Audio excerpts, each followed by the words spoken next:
আসসালামু আলাইকুম। কেমন আছেন সবাই? আশা করছি ভালো আছেন। আলহামদুলিল্লাহ আমরা ভালো আছি। ডেইলি কিচেন অ্যান্ড ব্লগ চ্যানেলের থেকে নতুন আরেকটা ব্লগ ভিডিও দেখার আমন্ত্রণ জানাচ্ছি সবাইকে। আশা করি পুরো ভিডিওটা জুড়ে আমার সাথে থাকবেন। ভিডিওর কোনো অংশ দেখে যদি আপনার একটু ভালো লেগে থাকে প্লিজ একটা লাইক দেবেন।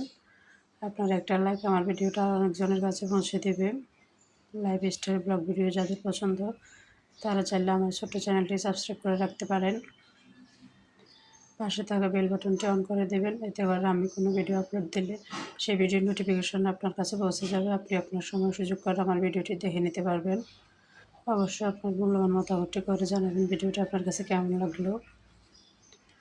তো যাই হোক, সব ক্যামেরা হচ্ছে সকালে নাস্তাটা করে নিলাম। সকালের নাস্তা ছিল রুটি, সবজি, ভাজি, চা। রুটিটা খাওয়ার পরে হচ্ছে এখানে কিছু ফল ছিল, ফলগুলো এখান থেকে বের করে নিচ্ছি প্যাকেট থেকে। যদিও দুই একটা ফল প্যাকেট থেকে নিয়ে খাওয়া হয়েছে, সবগুলো বের করা হয়নি। তো আমি সবগুলো ফল এখন প্যাকেট থেকে বের করে রাখতেছি। এখানে হচ্ছে কিছু কমলা আছে আর কিছু হচ্ছে মালটা আছে। তো এগুলো বের করে নিছি। বের করে একটা সাইডে রেখে দিয়ে হচ্ছে কিছু আম আনা হয়েছিল কাঁচা আম বাজার থেকে।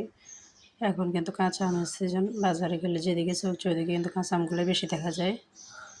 তো আমি এখান থেকে কয়েকটা আম আলাদা করে নিয়ে ওগুলো দিয়ে হচ্ছে মিষ্টি আচার বানাবো, আর বাকি যে আমগুলো আছে ওগুলো দিয়ে হচ্ছে ঝাল করে আচার বানাবো, টক ঝাল মিষ্টি যে আচারটা। তো মিষ্টি আচার বানাবো অল্প কয়েকটা আম দিয়ে। সেই আমগুলোকে হচ্ছে আমি কেটে টুকরো করে কিছুক্ষণ লবণ পানিতে ভিজিয়ে রাখছি।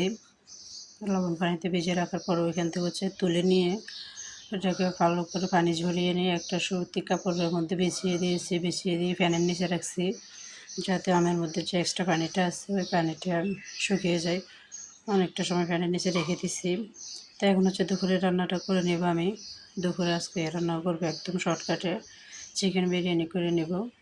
তো চিকেন বিরিয়ানির জন্য আমি এখানে চিকেনটাকে আগে রান্না করে নিচ্ছি। চিকেনটা হচ্ছে শুধু পেঁয়াজ বাটা, আদা বাটা, রসুন বাটা আর কিছু বাদাম বাটা দিয়ে রান্না করে নিয়েছি। সেখানে জিরা গুঁড়ো, হলুদ গুঁড়ো ওগুলো দিয়ে নিয়ে শুধু বিরিয়ানির মশলাটা দিচ্ছি। রাঁধুনি যে বিরিয়ানির মশলাটা আছে ওইখান থেকে অর্ধেকটা পরিমাণ দিয়ে আমি চিকেনটাকে কষিয়ে রান্না করে নিচ্ছি। কষিয়ে রান্না করার পর হচ্ছে চালটা ভেজে নিয়ে তারপরে সেখানের মধ্যে চিকেনটা দিয়ে পানি দিয়ে ফুটে নিয়েছি। ভাতটা যখন পুরোপুরি হয়ে এসছে সে পর্যায়ে কিছুটা পেঁয়াজ বেরেস্তা আর কিছুটা ঘি দিয়ে ঢাকনা দিয়ে দিব। তো চিকেন বিরিয়ানি রান্না করতে হচ্ছে আমরা কম বেশি সবাই জানি, তারপর আমি যেভাবে রান্না করলাম সেভাবে শেয়ার করলাম আপনাদের সাথে। যে কিছুক্ষণ ঢাকনা দিয়ে রাখার পরে 5-10 মিনিট বিরিয়ানিটা একদম পারফেক্টলি হয়ে গেছে। দেখেই বোঝা যাচ্ছে এটা কিন্তু খুব ঝরঝর হয়েছে, খেতে অসম্ভব মজার ছিল বিরিয়ানিটা।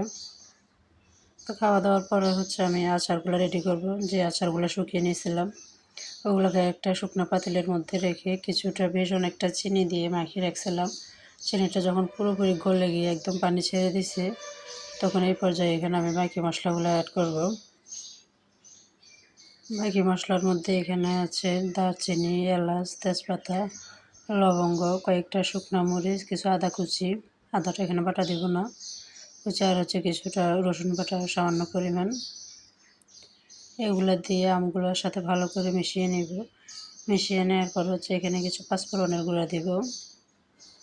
পাঁচফোড়নের গুঁড়োটা দিয়ে আমটা মিশিয়ে নিয়ে তারপর দেব সামান্য হলুদ গুঁড়া, জিরা গুঁড়া।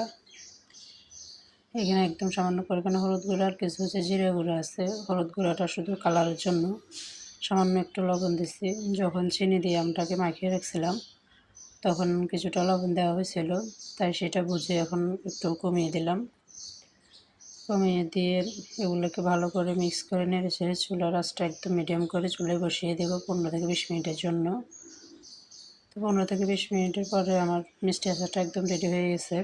তো এই পর্যায়ে এখানে কিছু সিরকাও দেওয়া যায়, তো আমি দিলাম না। আমি হচ্ছে একদম কম 5-6টা আম দিয়ে আচার বানাইছি, তো এগুলো হচ্ছে বেশি দিন রাখবো না, খাওয়া হয়ে যাবে, তাই এখানে সিরকাটা দিলাম না। বাসায় দেখা যায় সবসময় পোলাও, বিরিয়ানি এই টাইপের খাবারগুলো রেডি করা হয়, তারপর মাঝে মধ্যে বাইরে থেকে কিনে খেতে ভালো লাগে। গতকাল রাতে হচ্ছে আমাদের বাসার সবার জন্য বাইরে থেকে বিরিয়ানিগুলো কিনে নিয়ে আসা হয়েছিল। এগুলো হচ্ছে এখানে চিকেন দম বিরিয়ানি আমার বাসার পাশে একটা রেস্টুরেন্টে পাওয়া যায়।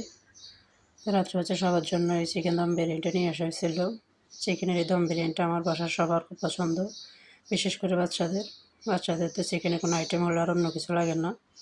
শুধু যে আমার বাচ্চারা তা নয়, আমার মনে হয় সব বাচ্চাদের একই অবস্থা।